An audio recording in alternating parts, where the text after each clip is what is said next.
Hello everyone, आज मैं आपके लिए लेके आई हूँ 10th क्लास का ज्योग्राफी में second chapter forest and wild life resources. इसमें हम पढ़ेंगे forest and wild life resources in India. India में किस तरह से फॉरेस्ट हैं, different types of forest are there and wild life are there. As you know that India is a country of diversity. India कैसी country है? हमारी diversity की country है। मीन्स इंडिया में बहुत तरह तरह की चीजें, एक इंडिया जैसी कंट्री में, एक कंट्री में सभी चीजें, जैसे कि सोचिए हम क्लाइमेट के बारे में सोचिए या जोग्राफिकल कंडीशंस के बारे में सोचिए।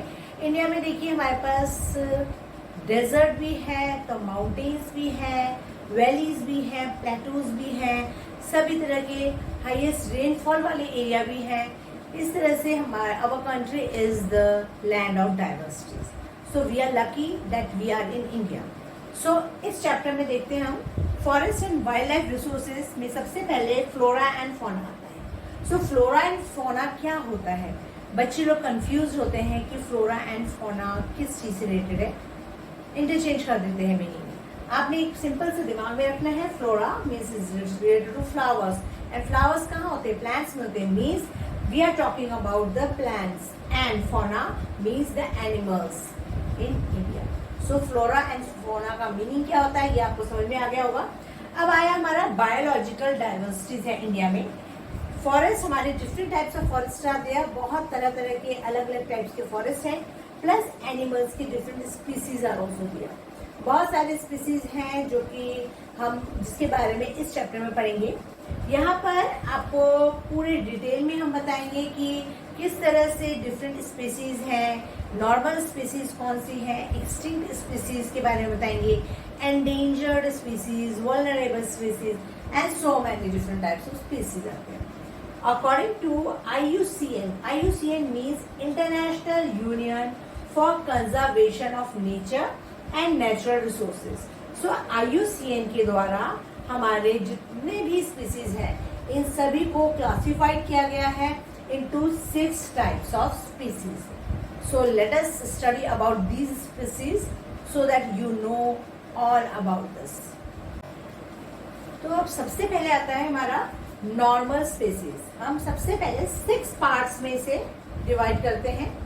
नॉर्मल स्पीसीज, एंडेंजर्ड स्पीसीज, आपको ऐसा लग रहा होगा, सुना सुना सा नोन सा लग रहा होगा नाम, endangered species, vulnerable species, rare species, endemic species and extinct species.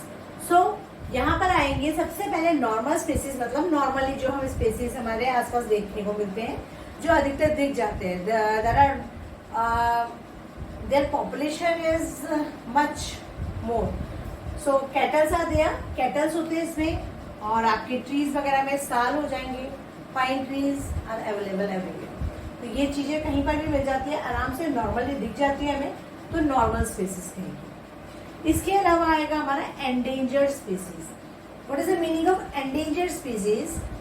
Endangered means वो स्पीसीज जो थोड़े डेंजर में है। मीन्स यदि हम इसे प्रोटेक्ट नहीं करेंगे, सही ढंग से नहीं रखेंगे, तो it may come to another species और it may be extinct. So हम एंडेंजर्ड स्पीसीज को देखते हैं। यदि इसे हमने प्रोटेक्ट नहीं किया तो हो सकता है कि यह धीरे धीरे एक्सटिंक्ट में आ जाए, है जो कि हम जानेंगे किसे कहते हैं एक्सटिंक्ट। सो एंडेंजर्ड स्पीसीज में आ गया आपका ब्लैक बक हो गया, crocodile is also endangered, Indian wild ass यह भी बहुत कम हो चुके हैं, एंड इंडियन राइनो, इसका भी बहुत ज्यादा कम हो चुके हैं। ये राइनोसोरस होते हैं जो आसाम के साइड में जो होते हैं। Next one is vulnerable species. Vulnerable species means endangered से यदि हमने इसे रोका नहीं, एंडेंजर्ड से इसे प्रोटेक्ट नहीं किया, तो धीरे धीरे ये स्पीसीज किस तरफ चलाएंगी? वल्नरेबल। वल्नरेबल स्पीसीज मतलब जाता है कि जो बहुत ही पॉपुलेशन जिसकी कम हो चुकी हो, ठीक है। एंडेंजर्ड थोड़ी सी स्थिति ठीक है, बट वल्नरेबल धीरे धीरे हमने इसको प्रोटेक्ट नहीं किया तो वल्नरेबल हो जाते हैं। वल्नरेबल मतलब होता है कि एंडेंजर से भी ज्यादा डेंजरस है ये, यदि हमारे इस कैटेगरी में स्पीसीज आ गई। तो इसमें फिलहाल वल्नरेबल में ब्लू शीप है, एशियाटिक एलिफेंट भी हमारा वल्नरेबल है, इसलिए इसका बहुत ज्यादा जरूरी है इसको प्रोटेक्ट किया जाए। Gangetic dolphins These all are vulnerable species. Next one is rare species. Rare जो बहुत ही मुश्किल से मिलते हैं, या अधिकतर आइसोलेटेड एरियाज वगैरह में मिलते हैं. मीन्स मुश्किल से ही देखने को मिलते हैं. पर्टिकुलर एरिया में हम बोलते हैं ना ये बहुत ही रेयर स्पीसीज है, मतलब हर जगह देखने को नहीं मिलते, बहुत कम देखने को मिलते हैं. अब वैसे भी ये रेयर है, कम देखने को मिलता है, और इसको भी प्रोटेक्ट नहीं करेंगे तो वो एकदम से फिनिश हो जाएंगे. सो यहाँ पर आया रेयर स्पीसीज. इसमें हमारे आगे हिमालयन ब्रो बियर हो गया, वाइल्ड एशियाटिक बफेलो हो गया, डेजर्ट फॉक्स हो गया, और hornbill. These all are in rare species. Next one is endemic species. अब एंडेमिक स्पीसीज कैसे होते हैं? एंडेमिक स्पीसीज वो होते हैं जो कि क्या होते हैं, पर्टिकुलर एरिया में ही पाए जाते हैं, पर्टिकुलर एरिया में ही मिलते हैं, या हम कह सकते हैं पर्टिकुलर एरिया से कितनी जगह खत्म हो जाते हैं. जैसे कोई पर्टिकुलर रीजन से खत्म हो चुके हैं, कोई पर्टिकुलर स्टेट से खत्म हो चुके हैं. तो ये हुआ हमारा एंडेमिक स्पीसीज. इसमें आया जैसे कि अंडमान निकोबार में है तो अंडमान टील. अंडमान टील ये अंडमान में ही पाया जाता है, वहां से भी ये धीरे धीरे कम होते जा रहे हैं. निकोबार पिजन इज देयर, वह भी हमारा एक एंडेमिक स्पीसीज है. And Andaman wild pig is also an endemic species. So we should have to protect these species, वरना सब के सब ये कहाँ चले आएंगे, सब के सब एक्सटिंक्ट स्पीसीज में शामिल हो जाएंगे. एक्सटिंक्ट स्पीशीज क्या होता है? जो कि बिल्कुल एक्सटिंक्ट मतलब खत्म हो चुकी है, जिसको हम अपनी लाइफ में नहीं देख सकते. जैसे कि आपको मालूम है कभी कुछ ऐसे एनिमल्स हैं, कुछ स्पीसीज हैं, कुछ प्लांट्स हैं, कुछ एनिमल्स हैं जो पहले हुआ करते थे बट अब नहीं मिलते हैं. तो उसी स्पीसीज में हमारे आगे हैं. आजकल है एशियाटिक चीता भी है. Then pink head duck is not available now. And mithun. मिथुन हमारा एक तरह का ये अरुणाचल प्रदेश में होता है, तो वह भी अब एक एक्सटिंक्ट स्पीसीज में आ चुका है. सो इस तरह से we have to protect all this species. यदि हम इसे प्रोटेक्ट नहीं किया तो क्या होगा, धीरे धीरे धीरे हमारे जितने भी स्पीसीज हैं आप देखोगे हम देखेंगे ही नहीं, हमें मिलेगा ही नहीं है, यहाँ पे अवेलेबल ही नहीं है. चाहे हम ज्योग्राफिकल कंडीशंस कहें, चाहे कुछ भी कहें, धीरे धीरे ये खत्म हो जाएंगे.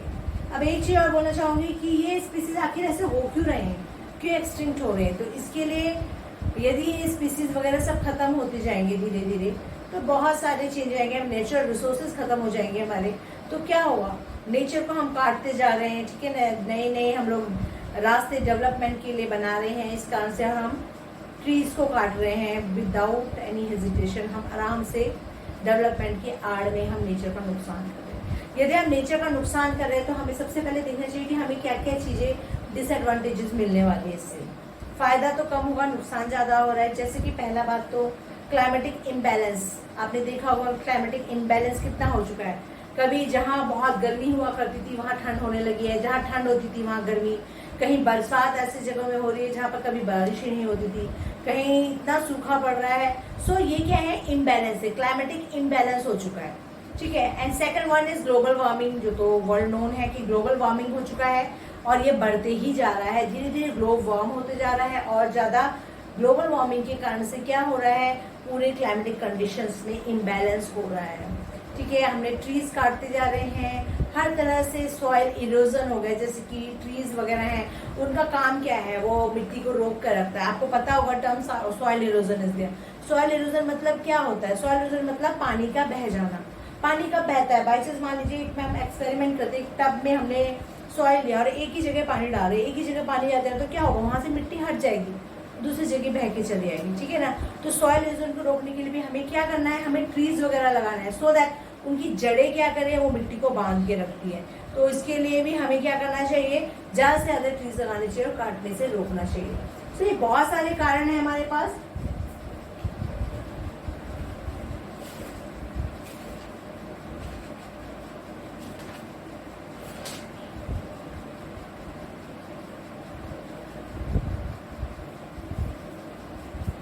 सो ये हमारे पास बहुत सारे कारण हैं हमारे. इस तरह से वाइल्ड लाइफ एक्सटिंक्ट होते जा रहा है, नेचर में बहुत प्रभाव पड़ रहा है, और ओशंस भी कैसे हो रहे हैं, एसिडिक ओशंस हो रहे हैं. मीन्स पोल्यूशन इतना ज़्यादा फैल गया है तो धीरे धीरे हमारा वाटर भी जो ग्राउंड लेवल वाटर तक है वो तक पॉल्यूटेड हो जा रहा है. और हमें मालूम है ग्राउंड लेवल वाटर पॉल्यूटेड हो जाएगा तो हमारे लिए कितना ज़्यादा, बहुत ज़्यादा नुकसानदायक है.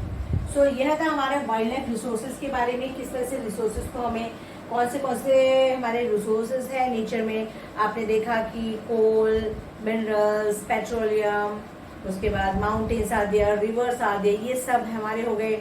उसके बाद डिफरेंट टाइप्स ऑफ एनिमल्स आ दिया, प्लांट्स आ दिया, which are naturally grown up, जो हमारे नेचर ने हमें दिया। मीन्स सिंपल है, जो हमें ऑटोमेटिकली मिला है, it is not made by us, हमने इन्हें नहीं बनाया, ये पहले से ही मिला है। तो जो हमें पहले से मिला है means it is God gifted, तो हमें उसे संभाल के रखना चाहिए। यदि हम इसका ही नुकसान करेंगे तो हम कहीं कहीं भी नहीं रहेंगे। अभी तो फिलहाल हम जितनी जीवन जी रहे हैं, आपने देखा होगा इस बार कितना ज्यादा गर्मी हुई है ना, धीरे धीरे क्या है टेम्परेचर बढ़ते ही जा रहा है धीरे धीरे। इस तरह से क्या होगा, हमारे सब चीज, हमारे रिसोर्सेज खत्म होते जाएंगे और नेचर से हमें जो जो चीजें हम लगातार खोदते जा रहे हैं, लेते जा रहे हैं, माइनिंग करते आ रहे हैं, तो क्या होगा, इससे हमारा ही नुकसान है। आगे आने वाले फ्यूचर में ये सब चीजें बचेंगी कि नहीं बचेंगी पता नहीं। सिंपल सा एग्जांपल लीजिए, हमारे पास कोई एक पॉट है और उसमें कुछ सामान रखा हुआ है। अब वो सामान उतना ही है और हम क्या कर रहे हैं, उसे धीरे धीरे निकालते जा रहे हैं, धीरे धीरे निकालते जा रहे हैं। तो एक ना एक दिन तो ऐसा आएगा ही नहीं, तो जब वो खत्म हो जाएगा, पॉट खत्म हो जाएगा। इसलिए हमें क्या करना चाहिए, यदि ये पॉट ये खत्म हो रहा है तो हमें इधर से एंटर भी करना चाहिए, मीन्स उसमें डालना चाहिए कुछ। मीन्स यहाँ पर पेड़ पौधे कट रहे, तो हम उसको बैलेंस करने के लिए दूसरी तरफ से हमें और भी अच्छी अच्छी चीज़ें करनी चाहिए। मीन्स ट्रीज लगाना चाहिए, पॉल्यूशन को कंट्रोल करने की different types, different methods use करने चाहिए, सो दैट कि हमारे इंडिया क्या पूरा वर्ल्ड हमारा कंट्रोल में रहे। मीन्स उसका सभी तरह से वो बैलेंस्ड रहे, ठीक है ना। सो होप आपको ये चैप्टर समझ में आ होगा, बहुत शॉर्ट में मैंने समझाने की कोशिश की है। थैंक यू सो मच, देखते हैं नेक्स्ट चैप्टर में मिलेंगे फिर हम।